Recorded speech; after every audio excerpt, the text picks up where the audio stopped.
Pré-existência das almas, parte 6. A verdade oculta por trás de Gênesis 1 e 2. Então, quando a gente olha para a questão da pré-existência, como eu falei nos outros vídeos, isso não está explícito na Bíblia. A gente não vai encontrar que sobre a pré-existência explicitamente. Porém, existem peças que quando a gente junta elas, a gente consegue perceber a questão da pré-existência, que nós não somos desse mundo, que nós não fomos criados aqui. E para mim, uma das coisas que mais comprovam a pré-existência das almas, que nós não somos desse mundo, que nós já estávamos com o Pai na eternidade, que aquela história de Gênesis foi uma recriação, é Gênesis 1 e 2. A gente aprendeu que Gênesis 1 e 2, o Gênesis 2 é como se fosse um complemento, a continuação de Gênesis 1, porém não é. Quando a gente analisa Gênesis 1 e 2 lado a lado, a gente percebe que são histórias completamente diferentes. É como se fossem duas criações. Gênesis 1 é uma coisa e Gênesis 2 é outra coisa. Gênesis 1 é o princípio, a criação na eternidade.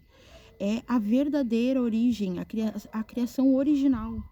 Gênesis 2 já é a questão do Éden, do teste, entende?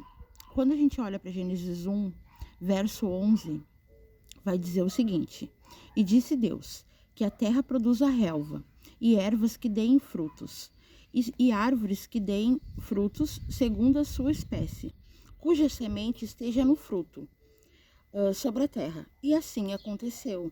A terra produziu relva, sementes, árvores que davam fruto, cuja semente estava no fruto, conforme a sua espécie. E Deus viu que era bom. Então, aqui em Gênesis 1:11, Deus criou as plantas, as árvores e as sementes já estavam nos frutos e as árvores já estavam produzindo, entende? Em Gênesis 2, a gente vai ver o seguinte: não havia ainda nenhuma planta no campo da terra, pois ainda nenhuma erva do campo havia brotado, porque o Senhor Deus não havia feito chover sobre a terra, e não havia ninguém para cultivar o solo.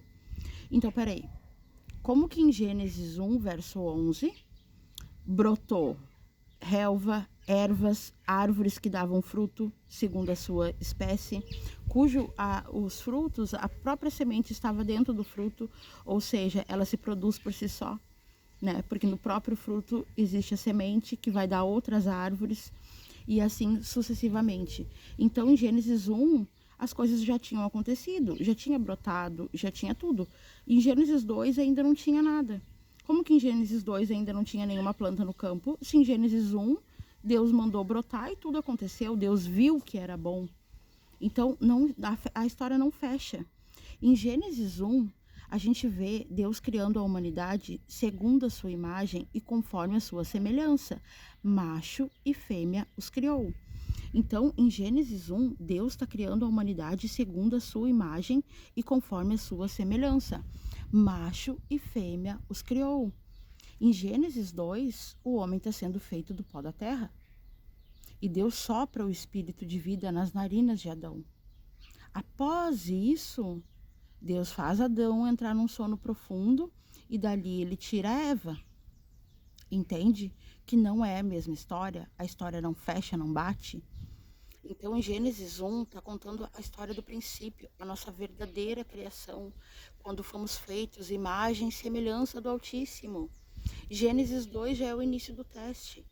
A humanidade já era caída e por isso foi feito um corpo físico do pó da terra. E o Espírito que provém do Pai foi soprado nas suas narinas. Mas Deus é Espírito.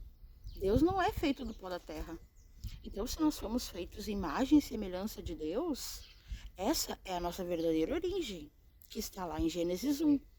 Em Gênesis 2 é o princípio do teste, é a criação da terra, do mundo físico. Gênesis 1 é a criação original, onde fomos feitos imagem e semelhança de Deus, macho e fêmea, espírito e alma. Gênesis 2 é o princípio da queda. É onde foi feito um corpo físico, tirado do pó da terra. Então não é a mesma coisa, são duas criações distintas. Uma criação que fomos feitos imagem e semelhança de Deus, espírito e alma, macho e fêmea, e a segunda criação, onde foi feito um corpo físico para nossa alma habitar. E essa história da pré-existência, ela está totalmente simbolizada em Adão e Eva. Não é que Adão e Eva não existiram, eles existiram. Mas essa história deles nos conta a nossa origem celestial. Adão, ele representa o espírito, o masculino. Eva, por sua vez, representa a alma, o feminino. Então, quando Adão, o espírito, ele entra num sono profundo, para que Eva, a alma, nascesse, ali já é uma parábola, já é uma história da nossa origem, da nossa verdadeira origem, quando nós estávamos na eternidade com o Pai. E para nossa alma experienciar a matéria, porque nós fomos arrastados a isso, entende? Na eternidade houve uma batalha no céu, onde 1/3 dos anjos seguiram a Deus, 1/3 dos anjos seguiram a Satanás, e 1/3 dos anjos não entraram nessa batalha, ficaram neutros, e são esses os que vêm experienciar a matéria, são esses os que não lutaram na eternidade e vêm lutar aqui. Porque a nossa vida é uma luta, gente. É uma batalha dia após dia, através das escolhas que a gente tem que fazer. Todos os dias a gente está sendo testado. Todos os dias. Sabe? Então aquilo ali já é uma parábola. Adão entrando num sono de morte para que Eva, a alma, nascesse. Já é uma simbologia do nosso espírito entrando num sono profundo para que a nossa alma experienciasse a matéria. Então a nossa alma vem para cá, entra nesse corpo físico para jogar o jogo, para escolher entre o bem e o mal, para experienciar o bem e o mal. Então quando a gente olha para a história de Adão e Eva, ali a gente vê refletido a história da pré-existência, onde Adão, o espírito, entra num sono de morte, num sono profundo, para que dele saia Eva, a alma, para que a alma experienciasse a matéria. Essa é a história que está sendo contada em Gênesis. Essa é a nossa verdadeira história, é a nossa origem.